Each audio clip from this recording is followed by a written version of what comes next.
Olá, Deus abençoe a sua vida. Que bom, estamos aqui para mais um Papo Teológico. Vamos falar sobre Deus, sobre igreja, sobre a Bíblia e sobre como tudo isso se relaciona à nossa vida no dia a dia. Hoje, o tema do nosso programa é Conselho é bom, aconselhamento bíblico é ainda melhor. Esse Papo Teológico é um programa da Igreja Missionária Evangélica Maranata e do Instituto Bíblico Maranata, o IBM. Conheça a nossa igreja e se você tem interesse de estudar um pouco mais de teologia e servir melhor na sua igreja, faça a inscrição no IBM e venha estudar conosco. Certamente será bênção na sua vida. Nós queremos lembrá-lo que esse é o primeiro programa, a primeira parte, melhor dizendo, do programa que vai tratar desse tema sobre aconselhamento bíblico. Então, esta é a primeira parte e logo em seguida nós teremos também uma segunda parte para falarmos do tema. Está aqui hoje pastor Ayrton, pastor da nossa igreja de Nova Iguaçu. Deus abençoe, pastor, tudo bem? Amém. Deus abençoe cada ouvinte. Creio que vai ser uma bênção esse programa para a sua vida e para a nossa vida. E também pastor Patrick Wimmer, pastor aqui na igreja da Tijuca. Tudo bem, pastor Patrick? Tudo bom, pastor Acir, pastor Ayrton. Que o Senhor possa e vai abençoar a sua vida através da nossa conversa, do nosso papo. Conselho é bom, né? Aconselhamento bíblico é ainda melhor. Muito melhor. Muito bem. Se você tiver alguma pergunta, você pode colocar aí nos comentários e nós procuraremos responder. Se um dos três aqui não souber, a gente vai encontrar alguém que sabe. Um universitário para ajudar. É um universitário, e se não encontrar, nós vamos falar que não sabemos, tá bom? Isso aí. Mas muito bem, gente. Começou o tema, vamos lá, vamos repetir o tema que eu acho que vale a pena. Conselho é bom, mas a partir de uma perspectiva cristã, teológica, o que nós queremos afirmar nesse programa é que aconselhar de acordo com a Bíblia é muito melhor. Então, por que nós podemos ou precisamos, até melhor dizendo, falar desse tema? Por que falar de aconselhamento bíblico? O que isso tem a ver com o nosso propósito aqui nesse programa? Pastor Ayrton. Bom, primeiro que conselho todo mundo recebe, todo mundo dá. Isso aí faz parte da vida. As pessoas têm suas experiências e quando alguém está passando por uma situação, um momento, elas vão tentar nos ajudar. Então, é algo inerente ao relacionamento.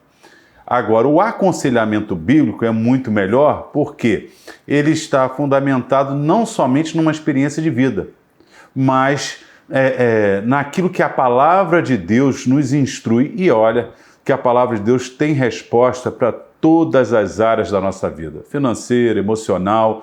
Então, o aconselhamento bíblico é Deus nos direcionando, como diz o Salmo 119, 105, lâmpada para os meus pés e luz para os meus caminhos, porque a tua palavra.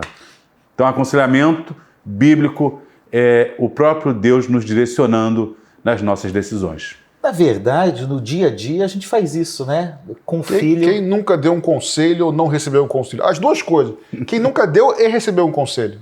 Isso faz parte da relação humana. Ao ser humano, faz parte do relacionamento. Até um ditado que diz que se fosse bom mesmo, ninguém dava, vendia. Mas é só um ditado, não é bem verdadeiro isso não, tá? Mas daqui a pouco a gente vai diferenciar o que é conselho do que é aconselhamento. Isso. Que são, apesar da similaridade... Estão ligados, mas são diferentes. São diferentes. Isso é muito importante a gente entender, é importante que você também entenda. Pois bem, então os seres humanos fazem e é de acordo com a Bíblia. Mas e com a teologia, pastor Patrick? O que isso tem a ver? Tem tudo a ver com a teologia e com a Bíblia. Na verdade, está no campo da teologia prática, né, o aconselhamento, que como o pastor Assi bem disse, daqui a pouco a gente vai separar, né, explicar um pouquinho melhor o que é conselho do aconselhamento bíblico, que aí ainda se difere ainda mais. Então tem a ver com a teologia, que é uma área da teologia, faz parte de uma área da teologia, e tem tudo a ver com a Bíblia, porque a própria Bíblia, em inúmeros textos, vou usar aqui as palavras, nos ensina, nos exorta, nos incentiva a nos aconselharmos mutuamente e outras orientações que são vamos dizer, paralelas ao conselho, fazem parte do conselho. Então, isso ao longo de toda a Escritura, nós que somos cristãos, somos chamados para nos aconselharmos uns aos outros. Então, tem tudo a ver com Bíblia, com teologia e com o nosso dia a dia. Eu acho que vale a pena a gente fazer até um parênteses aqui para a gente explicar dentro as áreas da teologia, né? Nos diversos programas que nós trabalhamos aqui, nós chegamos a discorrer de determinados assuntos, sobre determinados assuntos dentro de áreas específicas. Então, dentro do guarda-chuva da teologia, nós normalmente dividimos a teologia em 4 grandes áreas. Teologia sistemática. Que é a teologia sistemática, pastor Ayrton, rapidamente? Você pegar o tema bíblico e ver em quais textos esse tema está sendo tratado. Então você não tem uma sequência de um texto para analisar. Você pega o tópico. Por exemplo, sobre Deus, você vai analisar os textos que tratam sobre Deus. Sobre Jesus, humanidade e divindade. Então, cristologia. Então, a teologia sistemática é você pegar um determinado tema, como se fosse um arquivo, e você buscar os textos e classificar por esse tema. Em diálogo com a cultura, em diálogo com teólogos, com historiadores, né? Usando a razão, as categorias da razão, inclusive. Teologia histórica, pastor Patrick. A teologia histórica, o próprio nome já diz, né? Vai pegar todo o contexto histórico de cada contexto, de cada passagem, do começo ao fim, não dissociando da teologia bíblica, tá? Porque senão você pegar históricas à parte, você comete a possibilidade de cometer erros. Então, a teologia histórica vai partir, melhor dizendo, de pressupostos históricos para que se possa fazer a exegese correta, a extração do sentido do texto de maneira correta, e aí, em cima disso, você parte, por exemplo, para a teologia bíblica ou sistemática, para entender e amarrar os assuntos e os sentidos dos assuntos, entendeu? É isso. E também como certo assunto foi debatido, crido em determinado tempo da história, né? Como foi na Reforma, como foi nos primeiros séculos. Então a história é história, de forma simples. Como se desenvolveu a teologia, né? Como ela foi se desenvolvendo, isso. A teologia bíblica eu tenho estudado bastante porque tenho produzido algumas coisas nesse sentido.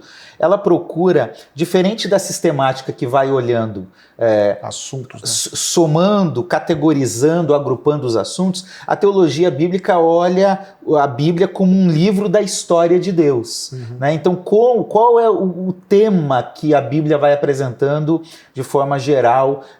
Por exemplo, a história da salvação, as alianças que Deus fez com Davi, com Moisés, a aliança no Sinai e assim por diante, vai tratando, apesar de também olhar para os textos bíblicos e tirar, por exemplo, Colossenses é um livro cristológico em essência, né? Então a ênfase temática é isso.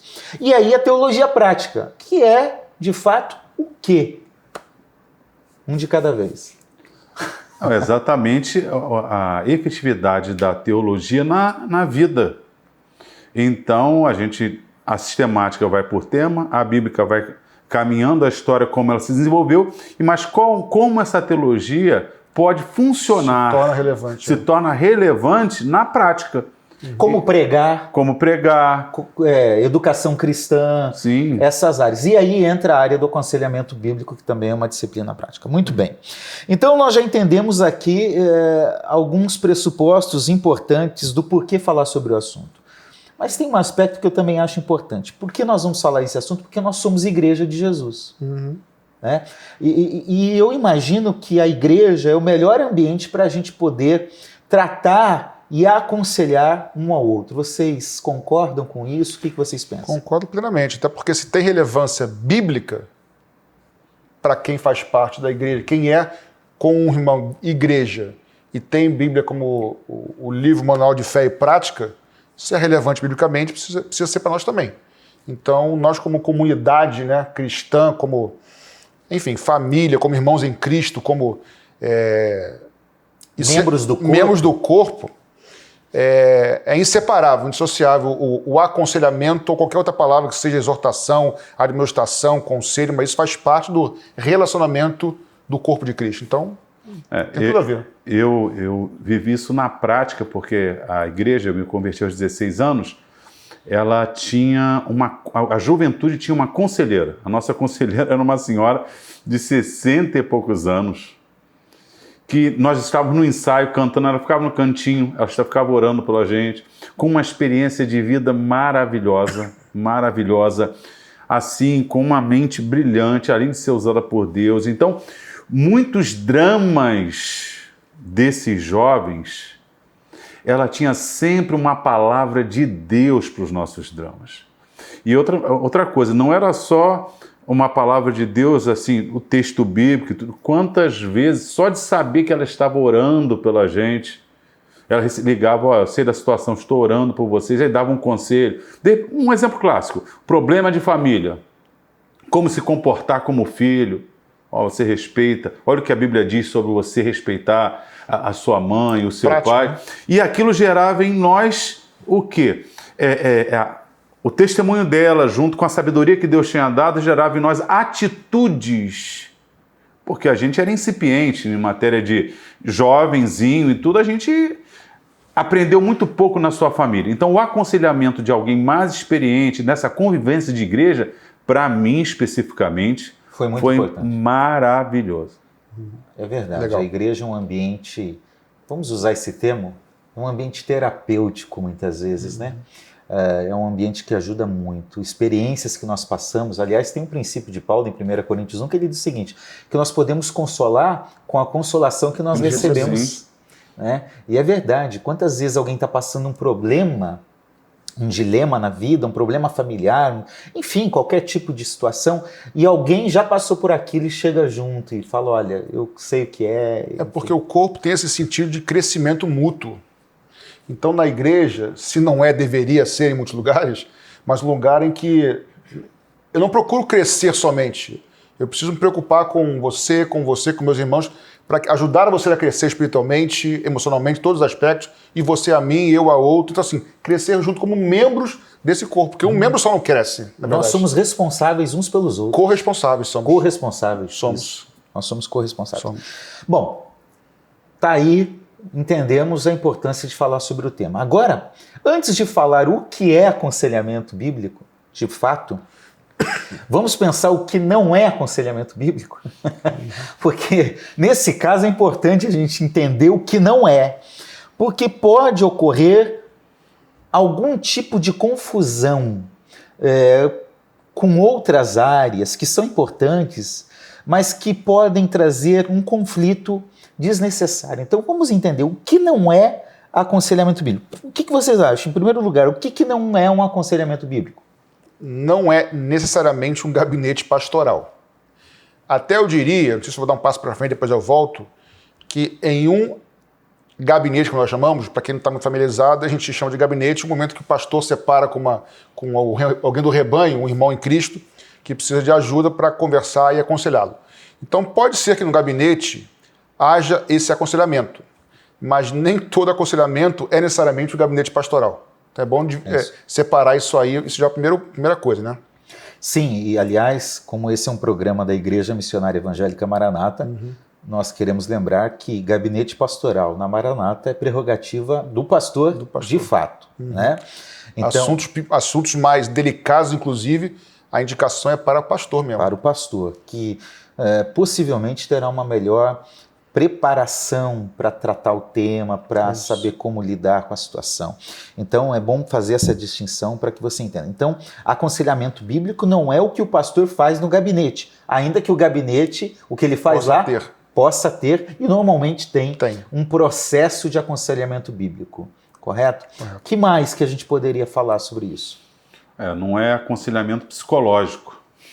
Terapia psicológica. Terapia, porque a terapia psicológica é um profissional que estudou como desenvolver aquele assunto, não vai desenvolver biblicamente, ele vai tratar de métodos de terapia, de tratar a situação daquela pessoa, como lidar, verificando, ele está, como é que eu vou dizer, preparado para saber se essa pessoa precisa ser encaminhada para uma área área médica, que de repente vai ter que ter medicação.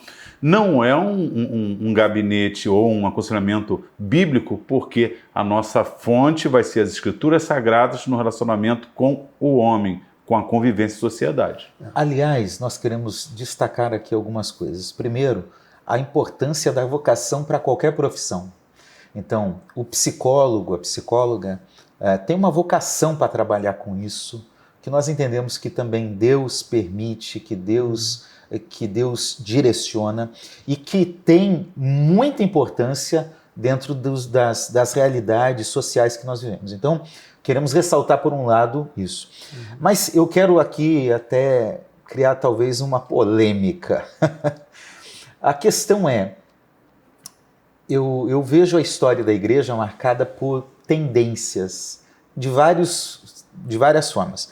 E, assim, por exemplo, entre a década de 80 e 90, eu vi uma tendência de todo pastor querer ter o curso de Direito.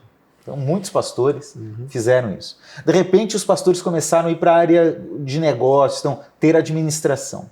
E eu vejo que a tendência atual é que o pastor tenha uma formação psicológica. E, por favor, não há nada de errado nisso. Não há nada de errado nisso. A minha preocupação... Desde que, né? A minha preocupação é quando a gente percebe que a psicologia está indo para o púlpito em vez da pregação da palavra. Isso aí. Ou que a psicologia está substituindo a eficácia da palavra. A eficácia da palavra. Esse é um problema. Como se todos os problemas fossem resolvidos a partir de um conceito. E eu sei que toda a ciência, ela se valoriza, né? Meu pai é formado em Direito, então meu pai diz, olha, o mundo gira em torno do direito. Né? Minha irmã é psicóloga, então tudo gira em torno da psicologia. Aquele que é um administrador, não, olha, não, a administração está em todas as áreas. O médico, então, é quase um semideus, né? Tem a vida nas mãos. Cada área valoriza. Nós, teólogos, valorizamos também. Para mim, a teologia é fundamental na vida, na forma de ler o mundo, enfim. Tudo isso é importante. Mas o que eu acho que a gente precisa destacar aqui, e vocês me ajudem nisso, é que o púlpito, o lugar é de pregar. Vocês concordam com isso? Concordo. Não só o púlpito, até o espaço que você vai ter com a pessoa, com seu irmão em Cristo, para aconselhá-lo ou caminhar com ele no processo de aconselhamento. Eu sou filho de psicólogo, terapeuta, então não tem problema nenhum com isso. Aprendi, inclusive, muitas coisas, embora o ditado diga que santo de casa não faz milagre, a gente vai aprendendo ouvindo as coisas, eu aprendi muita coisa legal, muita coisa que funciona. Então não sou contra. Agora, por exemplo, os médicos tratam do corpo, de maneira básica. A gente poderia dizer que os psicólogos tratam da questão da alma do ser humano, do pensamento, das emoções, traumas, sentimentos, enfim, a parte da alma.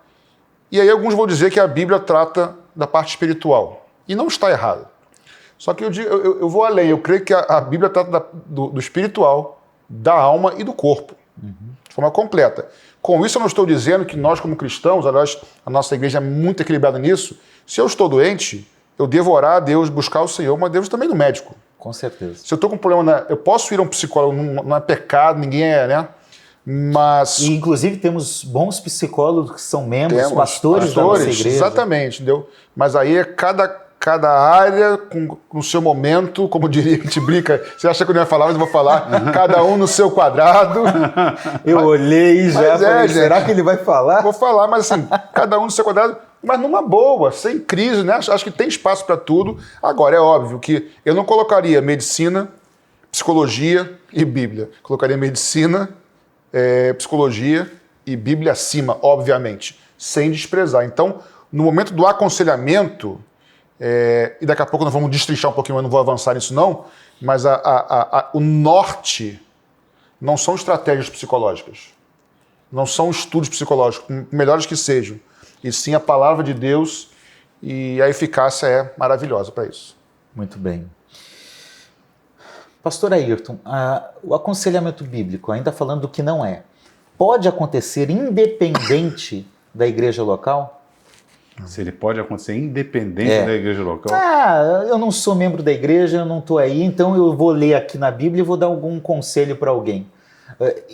É correto esse procedimento? No mínimo não é saudável. você ser solto e daí baseado no seu conhecimento puro, sem ouvir outros, sem aprender, sem estar convivendo em igreja, começar a aconselhar. Aconselhar biblicamente falando. Biblicamente falando. Jesus disse, se um cego guiar outro cego, ambos cairão no abismo. Então, toda a pessoa fora do contexto de igreja, como ela aconselharia biblicamente? É um cego que vai guiar outro cego. E aí ambos, como disse Jesus, cairão no abismo. A convivência de igreja, ela é maravilhosa porque ela desenvolve, a gente não está falando aqui de uma pessoa, às vezes, só fazendo um aconselhamento, é uma convivência. E quantas vezes eu jovem na igreja, uma irmã de repente vinha, me dava um conselho. Daqui a pouco um irmão da igreja chegava e me dava um conselho. E eu ia formando um pensamento baseado na convivência com esses irmãos. E eu aprendi a respeitar muito. Muitas vezes até não concordava, porque não entendia muita coisa. E hoje coisas que eles falaram que eu vejo, estavam certos. Mas a minha inexperiência, o jovem entende, né, principalmente o jovem, é claro que todos precisam de aconselhamento, mas a convivência da igreja, crentes com experiência com Deus, com conhecimento da palavra e cheios do Espírito Santo, Deus usa essas pessoas para o nosso crescimento espiritual. Olha, posso contar uma história rápida? O meu pai, com 2 anos, abandonou a gente e depois eu tive que morar 1 ano com meu pai. Eu tinha uma mágoa muito grande do meu pai, mas aprendi a respeitar meu pai. Então eu nunca cheguei para ele e falei nada. Eu me lembro de um dia o bispo Gessé Teixeira de Carvalho pregando da Igreja Metodista Wesleyana. Ele foi à igreja e pregou sobre o perdão. Por que perdoar? A consequência de perdoar. Aquele dia, quando ele acabou a mensagem, eu acho que eu levei ali meia hora ou mais chorando após a mensagem. Todo mundo levantou, foi embora e eu não parava de chorar. Deus me curou naquele dia. Todas as mágoas que eu tinha do meu pai, aquilo foi sarado instantaneamente, foi um milagre de Deus. A cada palavra que ele dizia, desnudava a minha vida. Eu sinto isso. E eu já era crente, já estava na igreja louvando a Deus. E Deus fez com que aquelas palavras ditas por ele, biblicamente, fossem... A palavra não diz que a Bíblia cura, né? Cura-me, Senhor, e serei curado. Salva-me, serei salvo, pois tu és. Aquilo foi cura. Agora, a gente falou de pregação, dá a impressão, olha, é aquele momento sublime que o Espírito Santo tomou o pregador e aí é um canal. Não. Aquele pastor numa conversa, ou irmãos da igreja. Quantos irmãos da igreja, que não tem nem o título de pastor e nada, irmãos até simples da igreja, que eu sentava e gostava de conversar, me davam uma lição de vida, desnudando a palavra de Deus em coisas simples. Então, aconselhar fora da igreja, fora do convívio igreja, é perigoso porque a gente tende a achar que a nossa interpretação e a nossa maneira de ver a vida é única. E não é. A gente vive em sociedade e na multidão de conselhos a gente vai encontrar sabedoria. Posso ler um texto, pastor? Por favor. Romanos capítulo 15, verso 14, diz assim, Paulo escrevendo aos irmãos de Roma: Eu mesmo, meus irmãos, estou certo de que vocês estão cheios de bondade, têm todo o conhecimento e são aptos para admoestar uns aos outros. Olha que legal, de novo. Paulo reconhece que os irmãos eram cheios de bondade, né, e de conhecimento, obviamente, de Deus e bíblico, tá, das Escrituras, e por isso estavam aptos para admoestar uns aos outros. Essa bondade, lógico que é um atributo compartilhado de Deus com a gente, mas é algo assim, você tem boas intenções, o teu coração está puro para você fazer isso. Eu diria que essa bondade aqui provavelmente deve ser até fruto do Espírito. Fruto do Espírito. Consequência de relacionamento com Deus, entendeu? Pessoas bondosas para dar bons conselhos e conhecimento. Então, uma motivação interna correta com uma preparação, talvez, um conhecimento que vai levar a admoestar. Exatamente. E ele fala para os irmãos, uns aos outros dentro da igreja, né? Acho que colabora com o que você perguntou, né? Isso. Então, aqui a gente pode entrar num outro aspecto, que é o seguinte: quem deve aconselhar? Somente os especialistas, os profissionais, aqueles que têm uma carteirinha, eu sou conselheiro, viu? Tô aqui. Não. Eu acho que esse texto já começa a ajudar, né? É. Agora, eu lembro de um texto, Colossenses 3,16, se um de vocês dois puderem abrir. Isso, aqui a gente demonstra que, por Romanos 15,14, aqui, que são aqueles que têm uma bondade e que têm conhecimento, isso, que fazem parte da igreja. Isso é um pressuposto já importante. Mas eu acho que também nós precisamos ter uma questão de uma maturidade da fé. Né? Por favor, Colossenses 3,16.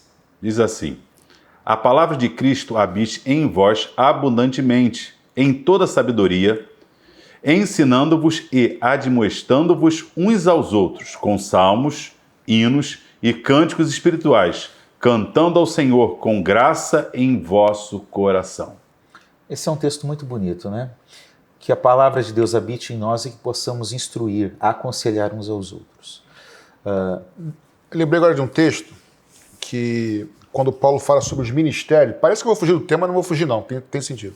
Quando ele fala que Deus constituiu, né, uns para apóstolos, outros para profetas, outros para evangelistas, pastores e mestres, fala de ministérios. E Paulo fala assim, esses ministérios, vamos chamar de liderança, servem para levar os membros do corpo, em outras palavras, eu e você, a cada um exercer a sua função no corpo, para que então o corpo seja edificado. Então você vê que a liderança por si só, ela não edifica o corpo de Cristo. Ela é instrumento para fazer com que cada membro, cada cristão, exerça a sua função, trazendo aqui para nós hoje. Então nós somos chamados para nos corrigir em amor, nos exortar em bondade, nos motivarmos uns aos outros, levantarmos quando o outro cai. Isso faz parte de todo cristão. Né? Então é dentro da igreja e são textos que colaboram para isso, né? Isso. Sim, pastor. Não, essa palavra que a gente, principalmente a igreja pentecostal, a ideia de exortar para a gente, quando alguém chegava, chicote, né? Chamava atenção, chicote hoje, né? Tal, e Deus vai te punir e tal. Aí, olha, a pregação hoje foi exortativa, Deus exortou a gente. Aí um dia, eu quando fui estudar a palavra, é a mesma palavra usada para o Espírito Santo, Paracleto, que a ideia é de levantar, você está ao lado erguendo. A ideia de exortar não é... claro que pode existir, né? Uma forma de alguém nos ajudar com uma palavra de despertamento, pode. Mas isso não quer dizer que seja o significado da palavra. A palavra é alguém que está junto a você, te ajudando a levantar. Essa é a ideia da exortação. E, primeiro, a gente precisa... De vez em quando Deus coloca pessoas ao nosso lado para não nos deixar prostrar, porque nas lutas da vida, muitas vezes sem direção, sem forças, a tendência é nós afundarmos, e Deus coloca, por isso a ideia, admoestando-vos.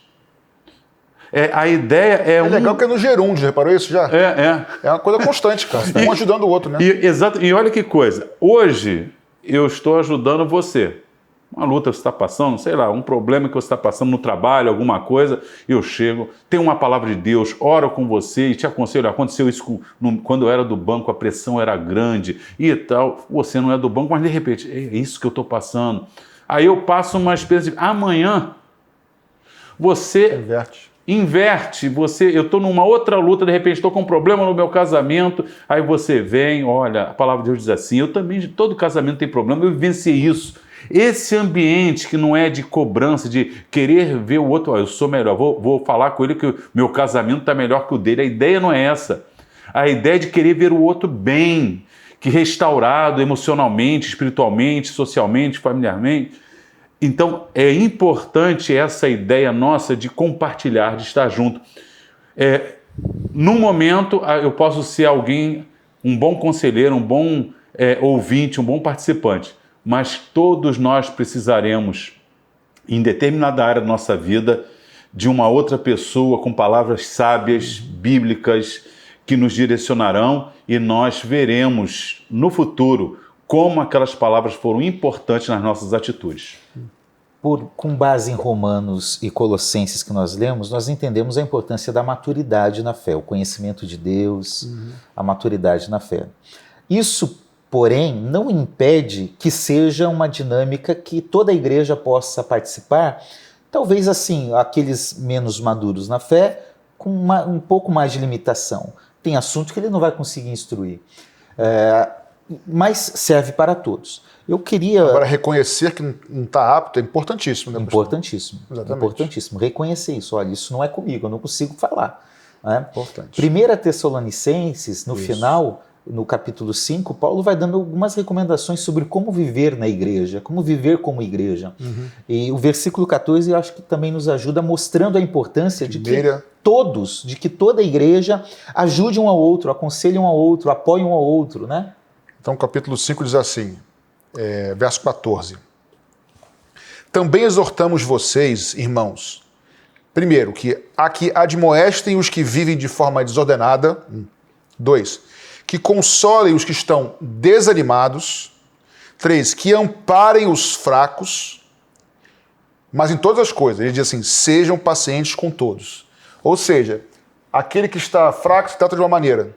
O que está brincando com o pecado, vamos aqui parafrasear, trabalha de outra maneira. Os que estão se sentindo altivos, de outra maneira. Mas com todos esses, tem que ser sempre permeado pelo amor, pela paciência. Então é uma coisa que vale para todo tipo de aconselhamento. É o princípio da maturidade. Você com um filho, um bebezinho, você chama a atenção dele da mesma forma de um filho com 20 anos. Com adolescente? Com um adolescente, você não chama. Você chama dentro do nível da maturidade dele. A cobrança é diferente.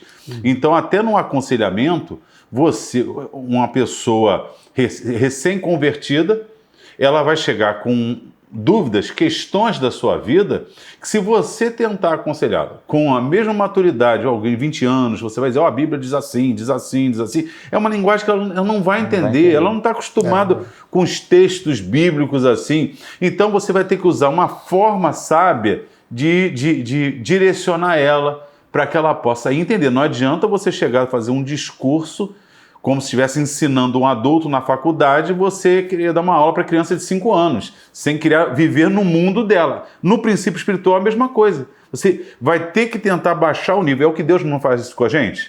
Deus não baixa o nosso nível, totalmente, usando as palavras que a gente entende. Deus não faz um discurso com o dicionário Aurélio, que eu fico... Espera aí, Senhor, rapidinho. Essa aí eu não mais entendi. Uma palavra. Ele baixa, ele sabe todo o dicionário Aurélio, mas ele usa as palavras que eu entendo. Assim também nós vamos aconselhar alguém dentro do nível de conhecimento. Isso que é o pastor Patrick está falando. A maturidade é diferente, a forma de tratar o assunto também é diferente. Muito bem. Então, é uma responsabilidade da igreja, ponto, de todos nós como corpo de Cristo. Mas também há uma implicância fundamental na vida do líder. Vocês concordam com isso? Todo líder, todo aquele, o pastor, o líder de ministério, o professor de EBD, todos os líderes, todos aqueles que desempenham uma função, coordenando alguma área na igreja, tem que ter essa capacidade de dar bons conselhos, de aconselhar. Aí, no mínimo, eles têm que ter Romanos 15 e 14.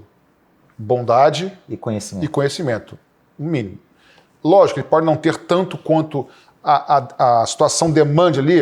Isso não dá. Passa para a autoridade maior para o pastor que vai aconselhar. Agora, precisa ter, né? O bom líder, ele é humilde.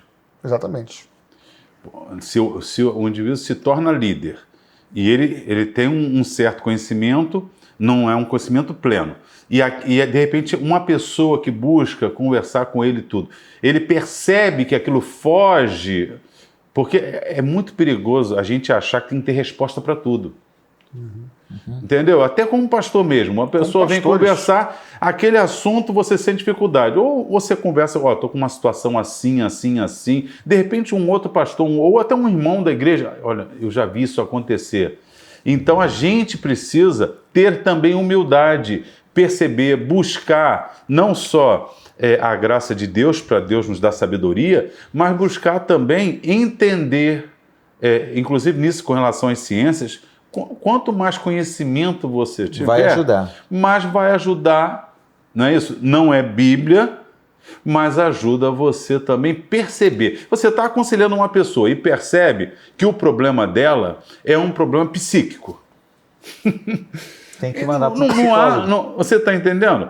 É um problema, por exemplo, espiritual.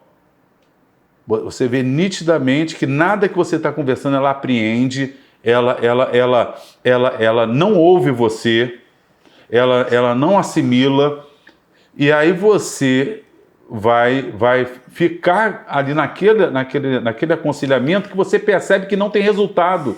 Então você tem que buscar de Deus sabedoria para buscar onde tem o resultado para a situação dela. É isso mesmo. Como líderes dentro do ministério cristão, não dá para falar assim, olha, eu só vou dar um aconselhamento a alguém no domingo, logo depois da reunião, um pouco antes da reunião, né? Eu acho que isso pode fazer parte da vida, né? Paulo, por exemplo, dá um exemplo disso lá aos presbíteros de Éfeso. Atos 20. Atos 20 e 20. Eu vou ler, mas só Eu, pessoalmente, já fiz isso e não faço mais. Que é fazer aconselhamento logo antes de subir para o púlpito para pregar. Sobe. Fala correndo, né? Não, porque você sai de um drama, né? E pelo menos eu, não sei vocês, tá? Você pode até compartilhar, estou aqui abrindo o coração.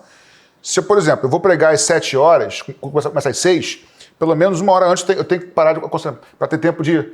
Porque assim, a gente se envolve com a demanda das pessoas, tem que ter empatia com isso. E às vezes são dramas que as soluções não são assim. Aliás, aconselhamento não é exatamente isso. Daqui a pouco eu te falo sobre isso. Mas vamos voltar aqui, depois a gente entra na questão da solução dos casos. Atos dos Apóstolos, capítulo 20, é isso não? E verso 20, diz assim, vocês sabem, né, que jamais deixei de anunciar o que fosse proveitoso e de ensinar isso a vocês publicamente e também de casa em casa. Não é isso? É isso mesmo. Ou seja, não só publicamente, mas no cotidiano, no dia a dia. No dia a dia. No caminhar junto. Aliás, uma palavra que teve uma época que era muito famosa, discipulado, né? Virou uma coisa muito formal, mas é muito caminhar junto, né? Caminhar junto, né? É isso aí. Estar disponível.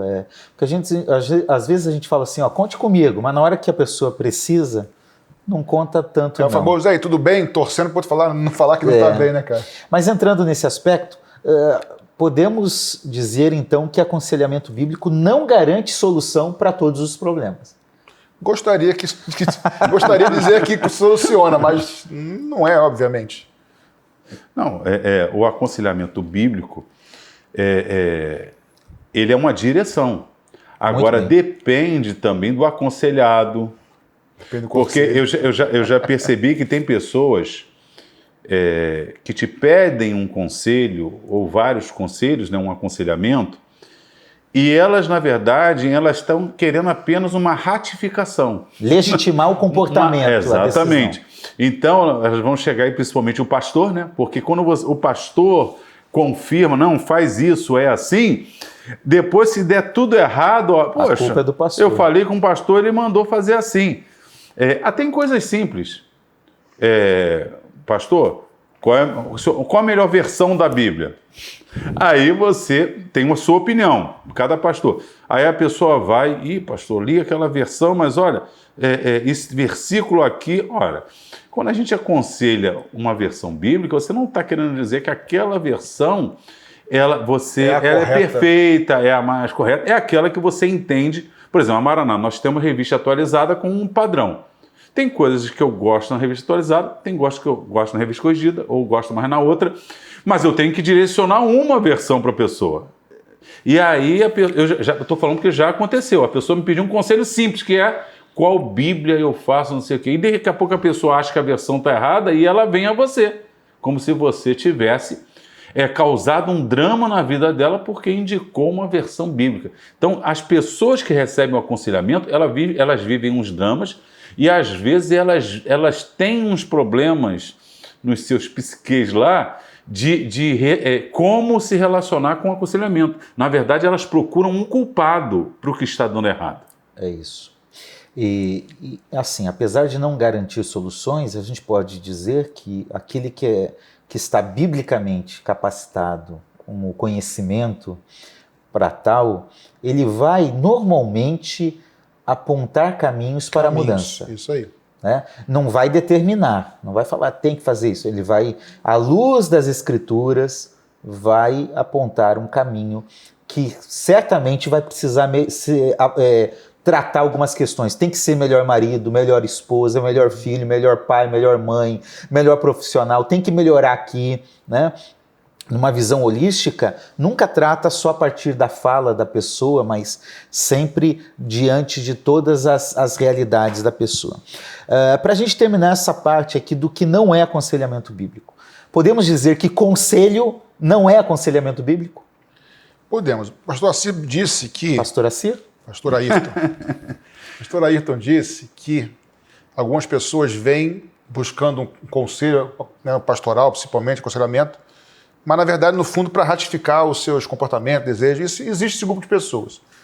Existe um outro que, às vezes, nem vem assim, mas eles vêm esperando de nós como um gurus, né? Como se a gente faz isso, ó, prescrição médica. Sim. Receita toma isso aqui, vai ficar bom em 7 dias.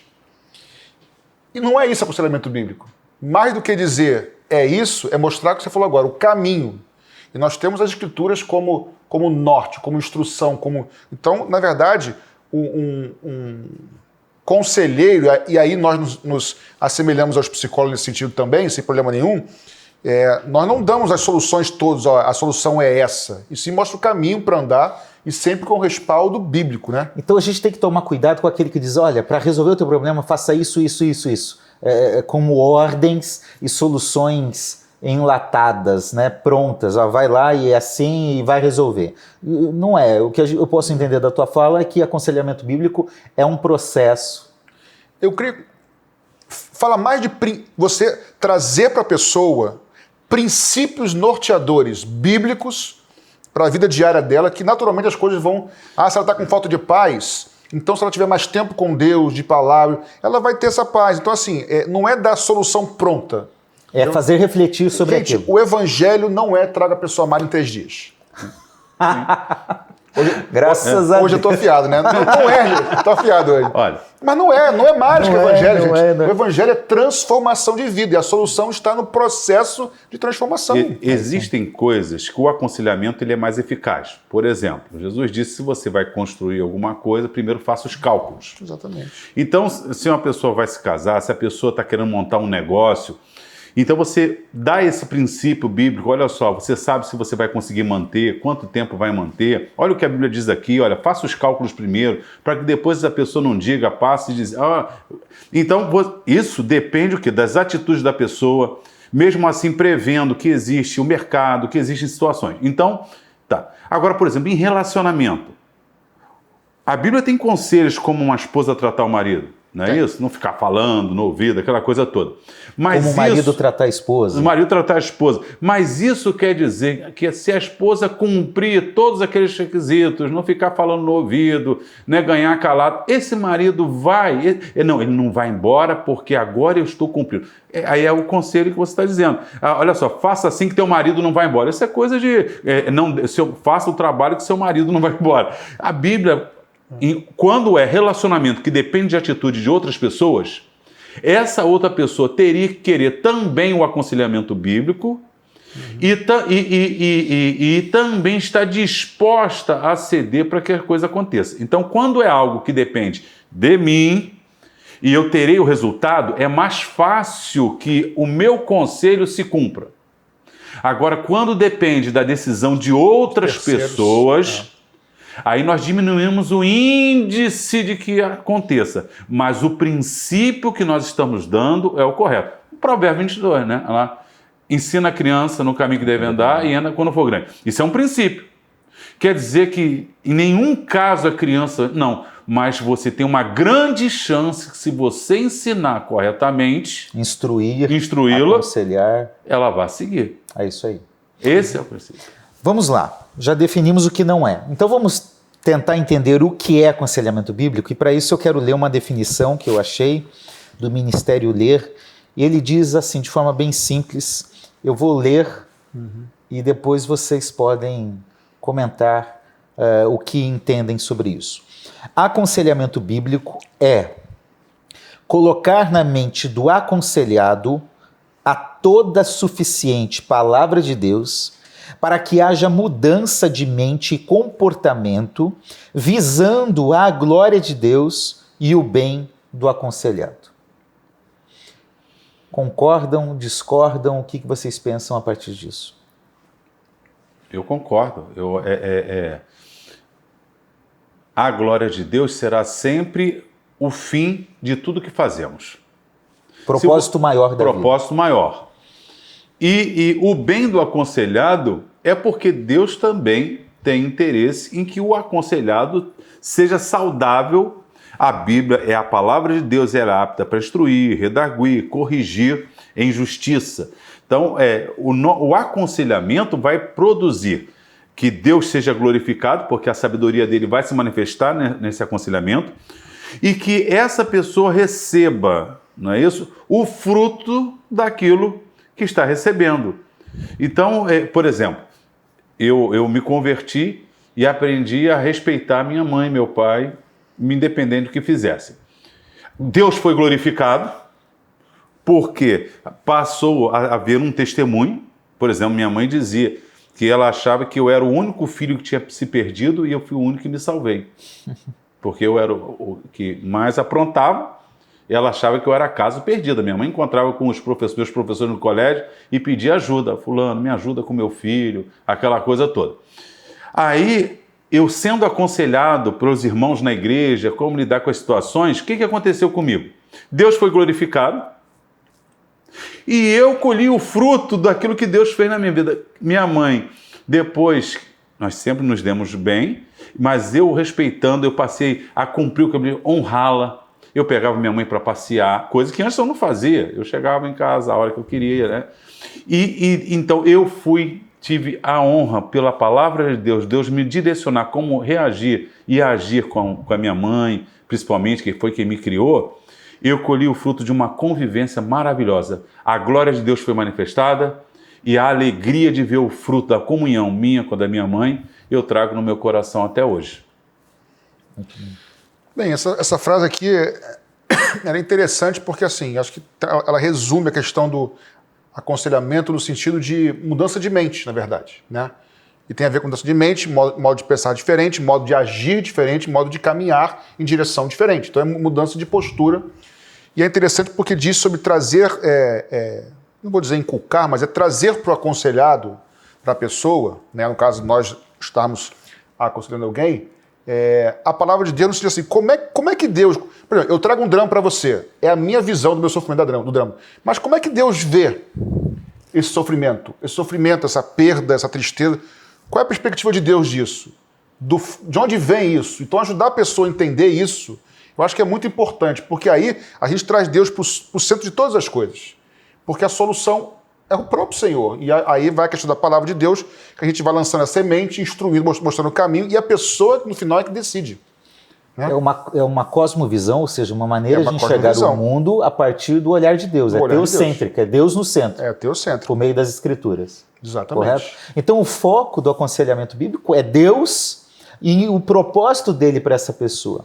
Em algum dos programas nós falamos, eu não lembro qual, sobre a maneira como a Bíblia poderia ser resumida como um enredo, como uma história. E nós falamos assim, de forma simples, Deus criou o ser humano, criação, ele caiu, queda, Deus enviou Cristo para redimir e prometeu a consumação no final de todas as coisas. Criação, queda, redenção, consumação. Ou seja, Deus criou o ser humano bom. Com propósito. Com propósito, sem os dilemas, sem os problemas. Quando começam a surgir os dilemas da vida, os problemas, é a partir da queda. Então, por isso que é importante destacar o aconselhamento bíblico, porque o grande dilema da alma, a insatisfação, as grandes crises existenciais, elas têm uma origem na queda, por causa do pecado. É o pecado que contaminou, maculou, corrompeu a essência de Deus. Então, por isso que é importante que seja um aconselhamento, um processo baseado na Bíblia que leve o ser humano a ter uma compreensão de qual é o propósito para o qual eu nasci. Esse propósito está em Deus, na criação. Por que eu não consigo cumprir meu propósito? É porque o pecado está me impedindo. Mas onde eu consigo? E aí a gente chega num ponto importante. Por meio da cruz. Um aconselhamento com base em Cristo, na obra da cruz. Cristocêntrico. Perfeito. Vocês concordam com isso? Perfeito. Nada a acrescentar, perfeito. Nada a acrescentar. Não, acho que está bem, é isso mesmo, é trazer Cristo para o centro da conversa, para o centro do problema, para o centro da solução, porque é exatamente isso. Um exemplo para mim é a questão da ansiedade. Eu acho que é difícil não achar. Eu não sei se eu já conheci alguém que não seja ansioso. De um grau maior ou menor, Nós todos como nós não controlamos o futuro e as situações, a tendência é que nós sejamos o quê? Ansiosos. Porque a ideia, o que eu vou fazer amanhã? E agora? O resultado vai dar positivo? Mas quando a gente vai para Cristo, que a Bíblia diz que nele, né, todas as coisas foram criadas, ele é o sustentador de todas as coisas, ele diz que está conosco todos os dias, ele diz, você não ande ansioso por vez de comer, beber. Quando alguém nos aconselha, e aí eu estou partindo da minha experiência, lá atrás, incipiente, o que eu estudo, o que eu faço, e agora vou desistir. E a pessoa fica sabendo, é assim mesmo, é normal isso, mas olha, confia em Deus, Deus vai cuidar de você, Deus vai te abençoar, Deus vai direcionar, busca sabedoria.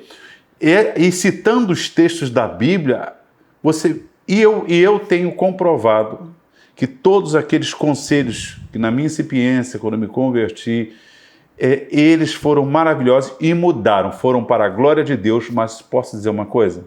O maior abençoado, humanamente falando, fui eu. Muito bem.